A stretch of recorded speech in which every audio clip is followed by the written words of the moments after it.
Hello, this is Bennett Tchaikovsky, and welcome to Accounts Receivable. The information and opinions in this presentation are those of the author only and not the author's employers or affiliated organizations, including but not limited to Irvine Valley College, the South Orange County Community College District, or Chapman University. This presentation is for educational purposes only and does not constitute any legal or accounting advice whatsoever. This presentation is copyright 2008 to 2019 by Bennett Tchaikovsky. All rights are reserved. Any distribution is strictly prohibited. So let's take a look at accounts receivable. And what's really important to remember is that prior to extending credit to a customer, we need to make sure that at the time we're making this sale, and if the customer is not paying us in cash, but rather they're going to be paying us later, that this customer has the ability to pay. And one of the things we could be asking ourselves is that given Toys-R-Us's financial condition, should Mattel have been continuing to sell its toys to Toys-R-Us?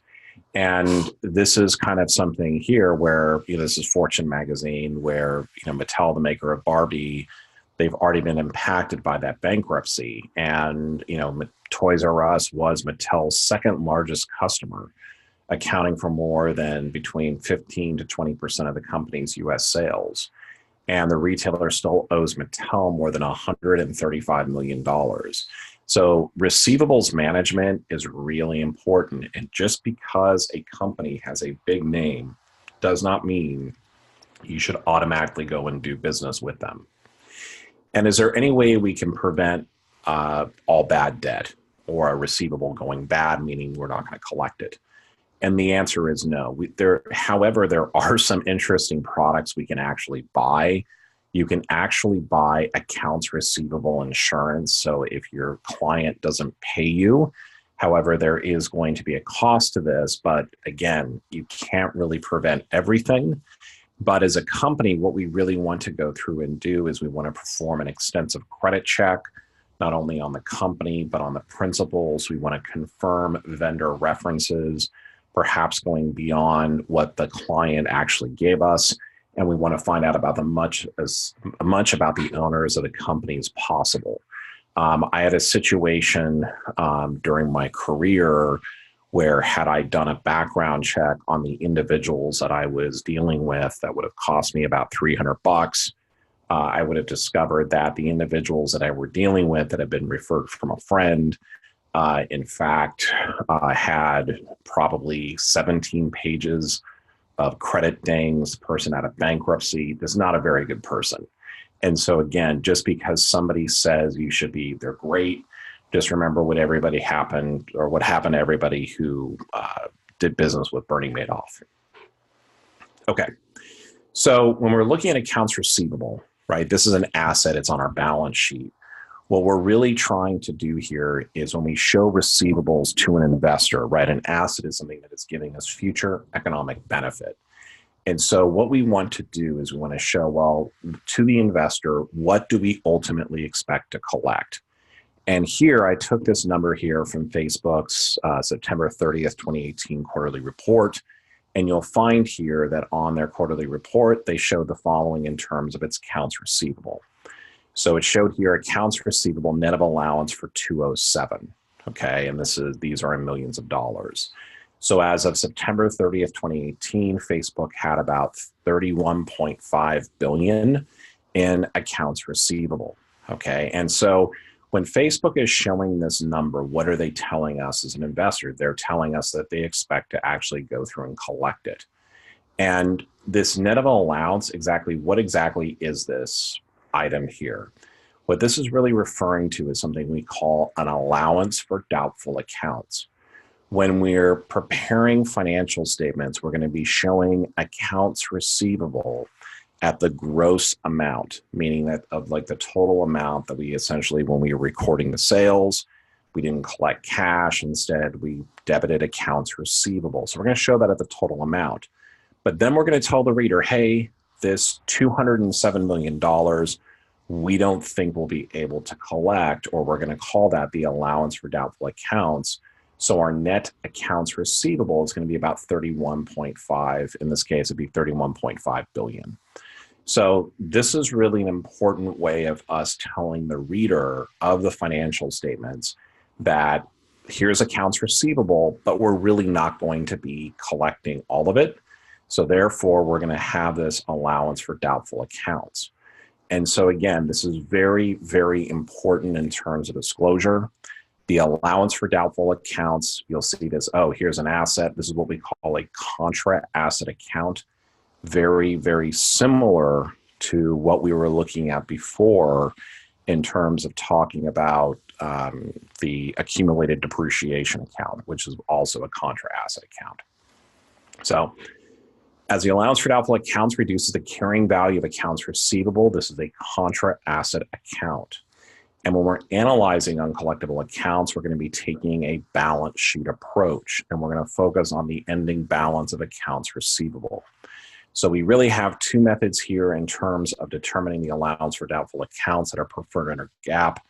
We've got the percentage of accounts receivable, and then we have a percentage based on an aging of accounts receivable.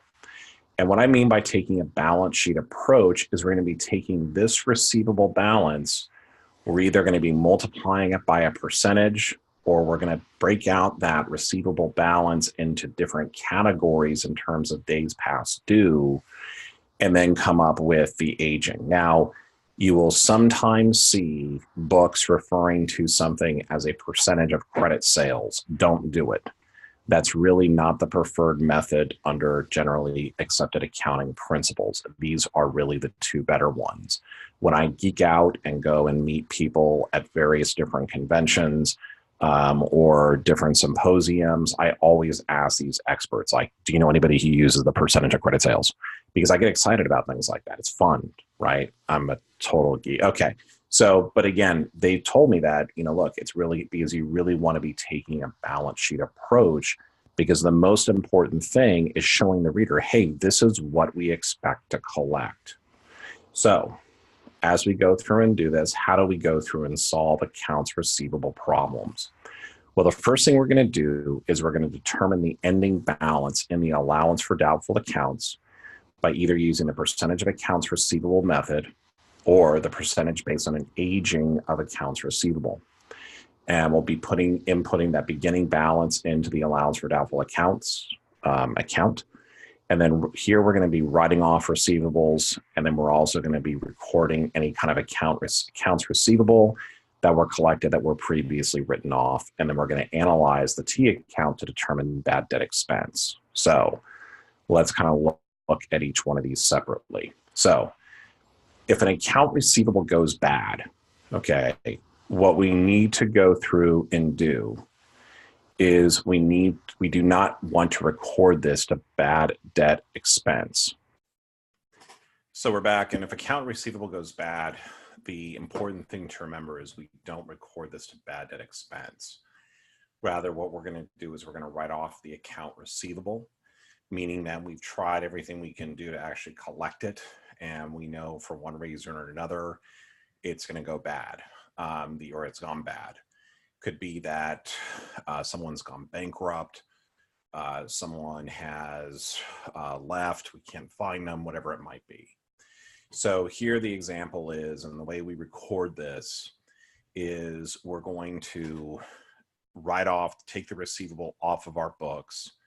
So we're going to do that with a credit to accounts receivable. And then we're going to debit the allowance for doubtful accounts. So whenever we're writing off a receivable, okay, so here on June 1st, Sally Ann determines that a receivable is owed by Jackson Inc. That $5,000 is no longer collectible. So we're making the journal entry on June 1st, 2019.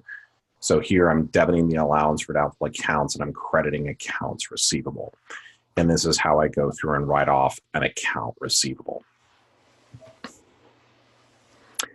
So here, and I apologize for all the strings, but I usually use T accounts. So if we later, so this is an example of we've written off something, and then the client, the customer that we wrote off the receivable comes back and pays us.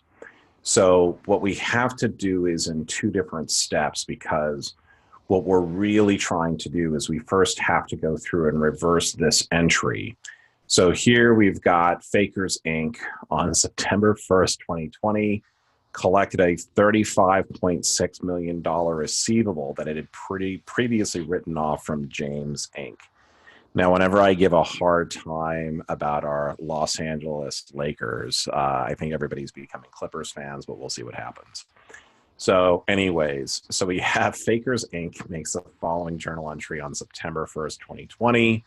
The first thing they're going to do, because they wrote this off previously, is they're going to reinstate the receivable. So they're going to do this by debiting accounts receivable and then crediting the allowance for doubtful accounts. So again, this is a situation where we wrote off $35.6 million earlier, and now we're coming around and actually collecting it. So here we're going to be debiting accounts receivable, crediting the allowance for doubtful accounts.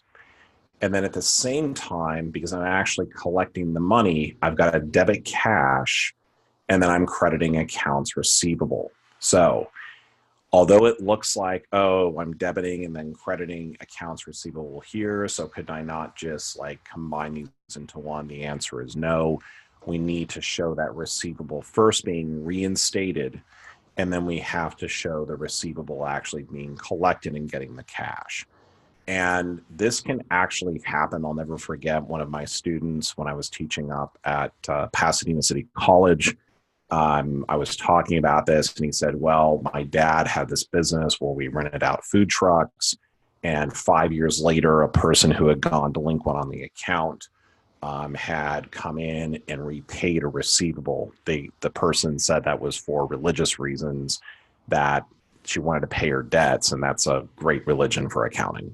Okay, so the last thing we're going to do, so we're going to go through an example in a minute, but we always do bad debt expense last. And with bad debt expense, I call this a T-balancer. I would sometimes call a plug. It's whatever we need to do to balance an allowance account. And the way we're going to record it is we're going to make a debit to bad debt expense, and then we're going to be crediting the allowance for doubtful accounts. Okay, so we're going to look here at a comprehensive problem. And so we had Oilers Inc. had an ending balance in accounts receivable of $500,000 as of December 31st, 2019. The beginning balance in the allowance for doubtful accounts was $15,000 credit as of January 1st. On March 1st, we wrote off an account receivable for $10,000 from Commodores. On April 1st, we collected $7,000 of accounts receivable from Huskers that was previously written off. And then here we're assuming that 14% of our ending accounts receivable will be uncollectible, and that AR ending balance of $500,000 includes the activities on March 1st and April 1st. So here we need to go through and prepare the ending balance and the allowance for doubtful accounts, journal entries for March 1st, for April 1st, and then the journal entry to record bad debt expense, and then the balance sheet presentation. Okay. So I'm just going to pause real quick and go to my Google Sheet. Okay, so we're back. So we've got here $500,000 of total accounts receivable. We wrote off $10,000 of AR on March 1st, collected $7,000 of accounts receivable previously written off on April 1st. Beginning balance of accounts receivable is $15,000, and we're estimating that 14% of accounts receivable will not be collected. So the first one we're going to be asked to do is determine the ending balance in the allowance for doubtful accounts. So what we're doing here, this is essentially what we call the percentage of accounts receivable. So what we typically do is if we say here that, okay, my accounts receivable had an ending balance of $500,000, okay, and my ending balance and my allowance for doubtful accounts is going to be 14% of this balance, or $70,000. So when we say here that we're estimating that 14% of all accounts receivable will not be collected, what we're doing is we're taking 14% of the total amount of accounts receivable, and this is called the percentage of accounts receivable for estimating the allowance for doubtful accounts. And so that's what we're doing here. So that's our first step. The second thing we're going to be asked to do is prepare the journal entry to record the write-off of accounts receivable. So when we're writing off an account receivable, and this journal entry never ever changes, what we're doing is we're going through here, we're debiting the allowance for doubtful accounts, and we're crediting accounts receivable. So if we kind of look at this here, I'm going to be, my journal entry here is going to be date.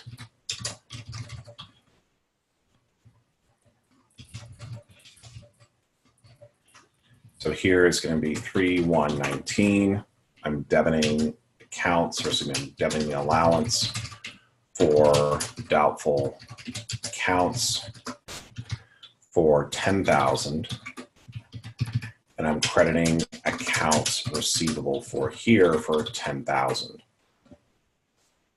Now, one of the things that I've done here is, if you look at the base premise of the problem, is over here when we're talking about. So what I said here very clearly was that the ending AR balance includes the activities. So we don't have to go through and adjust this account receivable balance. However, what we do need to do is we need to put this write-off here into our allowance for doubtful accounts. Okay, so right over here, this write-off here is going to show up here as a debit.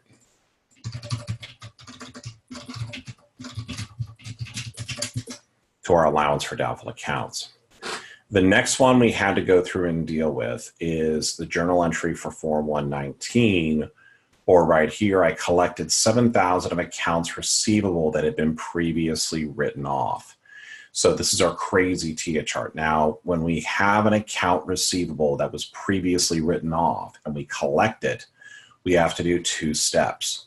The first step is to reinstate the receivable, or a debit to AR, credit to the allowance for doubtful accounts, and then we have to show the cash being collected. So here on 4/1/19, I have to reinstate the receivable by debiting. Here I'm going to be debiting accounts receivable for $7,000, and I'm going to be crediting the allowance for doubtful accounts for $7,000. So this is going to be to reinstate the account receivable. Then what I need to do, because remember, I'm collecting an AR that I previously had written off. Here, I'm going to be debiting cash and then crediting AR to show the amount of money that's actually being collected. So that's kind of the step we take when we go through and do this. The other thing here is I need to show in my journal entry to collect accounts receivable. And that's what I need to go through and do. So the next thing I also need to do here is I need to show this here on my allowance for doubtful accounts of the credit here for $7,000. So this is very important because when we're analyzing this account, this is ultimately going to help us come up with our bad debt expense. So,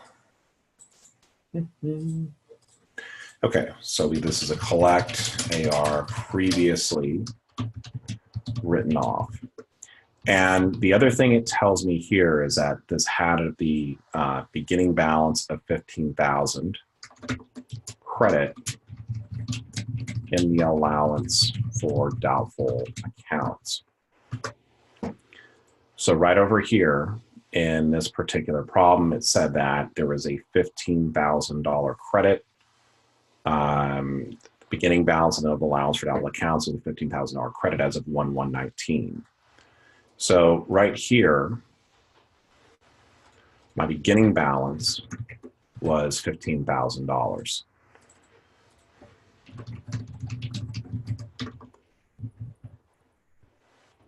Okay, so When I look at this allowance for doubtful accounts, right, I computed the ending balance first. This is why we call the balance sheet approach.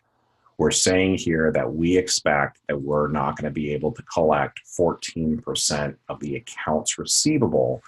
Therefore, we're going to take 500,000 times 14%, or we're going to get $70,000. The next things we saw happen in this allowance for doubtful accounts is we wrote off an account receivable. How do we write off that AR? We're going through, we're debiting the allowance for doubtful accounts, we're crediting AR. We collected an AR that had been previously written off. And again, if you want to kind of think about this, like logically, why are we crediting AR? Because it's decreasing, we're writing it off. Here, we're increasing it because we have to reinstate it. And then when we get the cash, we're decreasing the receivable.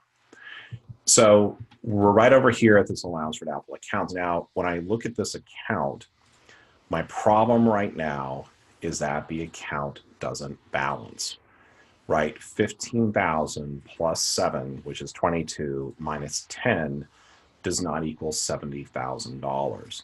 So this last step here is going to be my journal entry to record bad debt expense. And at the very end of these problems, this is what I always do. So on 12/31/19, I'm going to be debiting bad debt expense.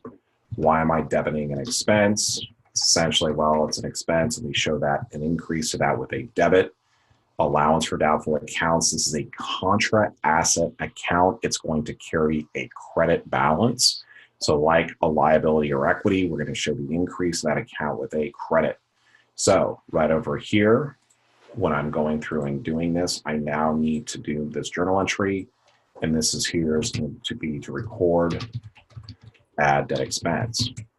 Now, what's really important when you're doing receivables problems, these journal entry forms will not change. They are always going to be the same. So it is very important that you memorize these, you use these, and when you're going through and doing these problems, that's very, very important to do.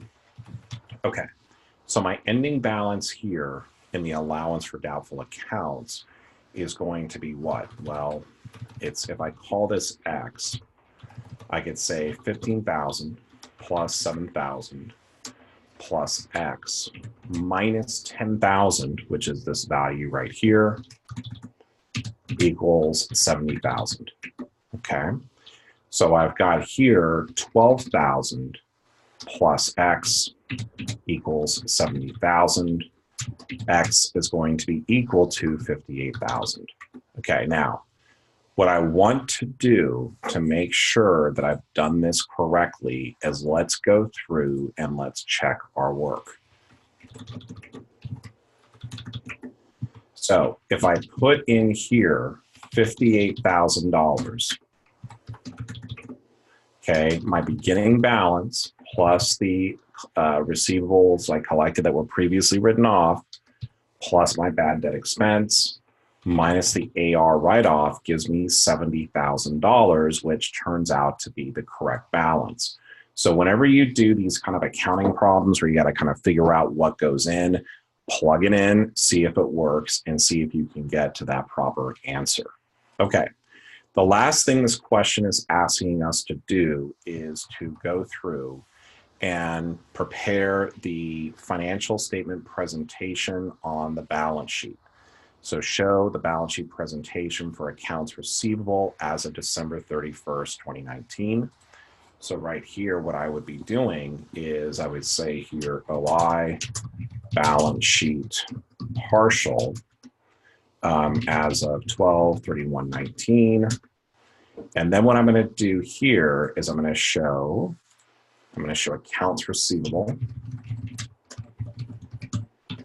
of 500,000 less the allowance for doubtful accounts, or negative 70,000, is going to give me accounts receivable net, meaning net of the allowance of 430,000. So when I'm Oilers Inc. and I'm showing this on my balance sheet, this is what I'm going to go through and show. So this is a comprehensive example in terms of this type of question where we're really going through and given this is as a percentage of accounts receivable, we've got a write-off, we've got a collection, we've got a beginning balance, and this is what I'm going through and doing. The next one right here is that what happens if we have a situation where we have what is known as an aging of accounts receivable? Well, the only difference between this right here and what we were previously doing only has to do with how we are calculating this number right here. So this 70,000, the way we got it before is we took 14% of the 500,000. What's different about this is what we're doing is we're breaking down this receivable, and this is something more of, it makes a little bit more logical sense, because as we're looking at our accounts receivable, when we're looking at something that's 1 to 30 days out, and we got a $200,000 balance, depending on the experience of management, we can say, oh, the collection is going to be a lot better. So we only are going to be estimating that amount to be 1% uncollectible. Here, when it's 31 to 60 days of an amount of 140,000, that's about 5%. 61 to 90, 70 grand, about 10%. And so on and so on. As it goes longer, if they haven't paid me in 120 days, the percentage uncollectible is going to be much higher. So as I look at this type of question, and if I'm given this instead of just the flat 14%, what do I do? So here what I would go through and do is I would be saying, okay, I've got 200,000 times 1%. The amount of this 200,000 that I'm estimating to be uncollectible is going to be $2,000.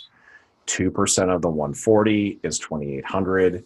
70,000 to 10% is going to be 7 grand. 40,000 of the 50% is going to be 20. 75% of the 50 is going to be 37,500. So at the end of the day, if I'm adding up all my amounts that I'm expecting not to be collected, my ending balance in the allowance for doubtful accounts will be 69,300, which essentially we would plug this number in here and then just come up with a different number for bad debt expense. So that's the only difference between the percentage of accounts receivable and the percentage based on an aging. If we're doing an aging, you've got to be given these amounts here. You got to be given the dollar amount and the percentage uncollectible. So again, that's a really, really important part here in terms of the aging of accounts receivable. So I want to thank you for joining me here, wherever you might be and whatever time it might be where you are. I will see you on the next video. Have a great one.